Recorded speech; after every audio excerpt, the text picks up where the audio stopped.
আসসালামু আলাইকুম। এটিএন বাংলা সংবাদে সবাইকে স্বাগত জানাচ্ছি তনুজা দাস। সাবেক প্রধানমন্ত্রী শেখ হাসিনা সহ ৪৬ আসামির বিরুদ্ধে ১ মাসের মধ্যে জুলাই-আগস্ট গণহত্যার তদন্ত শেষ করার নির্দেশ দিয়েছেন আন্তর্জাতিক অপরাধ ট্রাইব্যুনাল। আর সাবেক মন্ত্রীসহ ১৩ আসামিকে গ্রেফতার দেখিয়ে কারাগারে পাঠানোর নির্দেশ দেওয়া হয়েছে। পরে চিফ প্রসিকিউটর তাজুল ইসলাম জানান, জুলাই-আগস্টের গণহত্যার মূল মাস্টারমাইন্ড ছিলেন শেখ হাসিনা, আর আসামিরা ছিলেন তার দোসর। শুনানিতে রাষ্ট্রপক্ষের কাছে শেখ হাসিনার গ্রেফতার এবং অবস্থান সম্পর্কে জানতে চান ট্রাইব্যুনাল।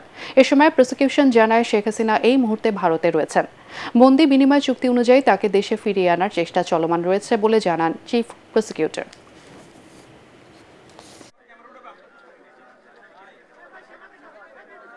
আমরা ফরমাল রিকোয়েস্ট পাঠিয়েছি ইন্টারপোলের কাছে রেড নোটিশের মাধ্যমে যে তাকে পেলে যেন গ্রেপ্তার করা হয়।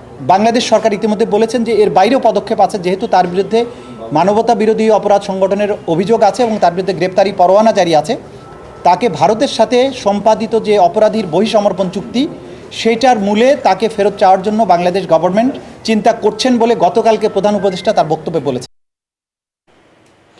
প্রধান উপদেষ্টার ভাষণে জাতীয় নির্বাচনে রোড ম্যাপের ঘোষণা না থাকায় বিএনপি হতাশ হয়েছে বলে জানিয়েছেন দলের মহাসচিব মির্জা ফখরুল ইসলাম আলমগীর। অন্তর্বর্তী সরকার যত বেশি দিন ক্ষমতায় থাকবে তত বেশি সমস্যা তৈরি হবে বলে মনে করেন তিনি।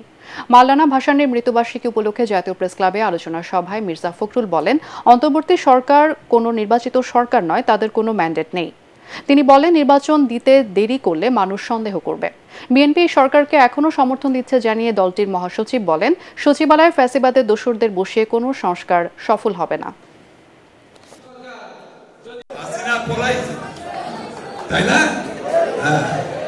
এখন ওই জিনিসটা আমি আবারও রিপিট করতে চাই যে আমরা এমন কাজ যেন না করি, কেউই না, যে কাজ আমাদের দেশকে আবার অনিশ্চয়তার দিকে, অস্থিরতার দিকে নিয়ে যাবে। দ্রুত নির্বাচন হওয়াটাই এই দেশের জন্য, জাতির জন্য মঙ্গল। কেন বলছি? আমাদের অভিজ্ঞতা থেকে এই ধরনের সরকার যতদিন বেশি থাকে তত সমস্যা তৈরি হবে। কেন? এর তো ম্যান্ডেট নাই।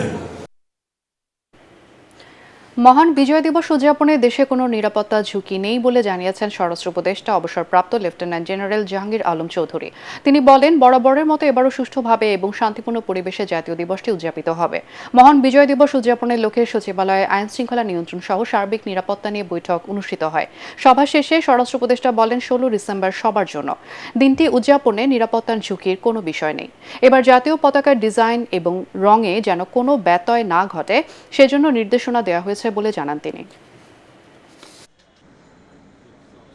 16 ডিসেম্বর আমাদের মহান বিজয় দিবস। এই বিজয় দিবস যেন ভালোভাবে করা যায়, এখানে যেন কোনো ধরনের কোনো দুর্ঘটনা না ঘটে, এই জন্য আজকে আলোচনা হয়েছে এবং বিভিন্ন মন্ত্রণালয়ের ভিতরে একটা কোঅর্ডিনেশন, এটার ব্যাপারেও আলোচনা হয়েছে। এখানে কোনো ধরনের সিকিউরিটি থ্রেট না লাগলে, কোনো ধরনের সিকিউরিটি থ্রেট নেই। ঢাকা বিশ্ববিদ্যালয়ের অধিভুক্ত তিতুমীর কলেজকে স্বতন্ত্র বিশ্ববিদ্যালয় করার দাবিতে রাজধানীর মহাখালীতে সড়ক ও রেলপথ অবরোধ করে বিক্ষোভ করছে শিক্ষার্থীরা। দুপুরে সড়ক অবরোধের এক পর্যায়ে মহাখালী রেল ক্রসিং অবরোধ করে তারা। এতে ঢাকার সঙ্গে সারা দেশের রেল যোগাযোগ বিচ্ছিন্ন হয়ে যায়। এ সময় তারা 2টি আন্তনগর ট্রেন থামিয়ে ইট পাটকেল ছোড়ে আন্দোলনকারীরা। এতে শিশুসহ 2 ট্রেনের ভেতরে থাকা বেশ কয়েকজন যাত্রী আহত হন। এর আগে বেলা 11টার পর থেকে মহাখালী রেলগেট এলাকায় অবস্থান নিয়ে আন্দোলন শুরু করে শিক্ষার্থীরা। শিক্ষার্থীদের আন্দোলনের কারণে রেল যোগাযোগ বন্ধের পাশাপাশি মহাখালী, বনানী ও জাহাঙ্গীর গেট এলাকায় যান চলাচল বন্ধ রয়েছে। এতে ভোগান্তিতে পড়েছে শত শত মানুষ। আর এই ছিল এখনকার সংবাদ। আমাদের এটিএন বাংলা সংবাদ ইউটিউবে দেখতে ব্রাউজ করুন youtube/ATN Bangla News।